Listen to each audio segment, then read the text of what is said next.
नमस्कार शेतकरी बंधूंनो, आज आपल्या महाराष्ट्र जर बघितलं तर देशामध्ये केळी उत्पादनामध्ये 1 नंबर आहे आणि सोलापूर जिल्हा सुद्धा आता 1 नंबरला आलेला आहे आणि सोलापूर जिल्ह्याची केळी जगाच्या मार्केटमध्ये राज करते। आज आपण केळीचा नवीन हा प्लॉट लावलेला आहे।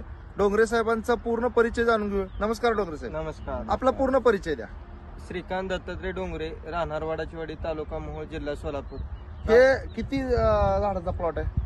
वेट्रो कंपनीचं रोप आहे। इथं 2300 रोप बसले, आपलं 2.5 एकर जोडवळ पद्धत लावलेली आहे। हा, लावण्यापूर्वी आपण ह्याच्यात ते मशागत करून माती परीक्षण ही केलेलं आहे। पूर्ण माती परीक्षण करूनच तुम्ही लागवड केलेली आहे। आहे। बर, आता 2300 रुपये 1.5 एकरात बसलेले आहेत। आता लागवड करून किती दिवस झालं?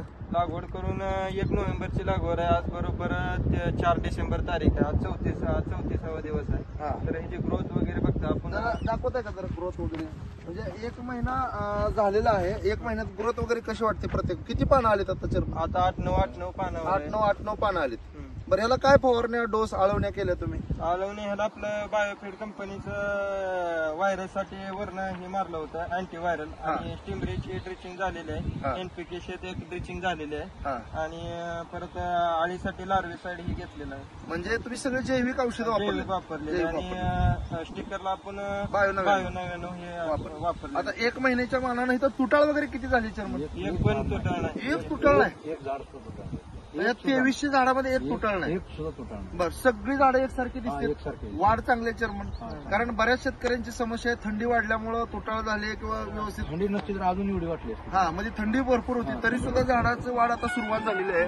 शेतकरी बंधून तुम्ही पाहू शकता, याच्यावर कोणता रोग नाही। व्हायरस वगैरे कुठं आहे का चेअरमन? व्हायरसचं एक झाड आहे? अँटीव्हायरल घेतल्यामुळे व्हायरसचा एक झाड नाही, कारण प्रिव्हेंटिव्हच अँटीव्हायरलच्या फवारण्या त्यांनी कंटिन्यू घेतात। आज शेतकरी बंधूंनो बघू शकता की हा 2300 झाडाचा प्लॉट अतिशय सुंदर आलेला आहे। जैविक औषधांचा वापर यांनी केलेला आहे आणि लहान काळात ड्रिचिंग करणं हे महत्व, ड्रिप न सोडून। आतापर्यंत किती वेळा ड्रिचिंग केलं? आता 5 ड्रिचिंग झाले। आणि वरून फवारण्या किती झाल्यात? आता वरून फवारण्या बी 5 झाले, 4 ते 5 4 ते 5 फवारण्या झाल्यात आणि 5 वेळा ड्रिचिंग झालेलं आहे। वाढ सध्या चांगली आहे, तर अजून सुद्धा वाढ आता इथनं पुढे फास्ट होणार आहे, कारण थंडी कमी झालेली आहे। तुम्ही समाधानी आहात का?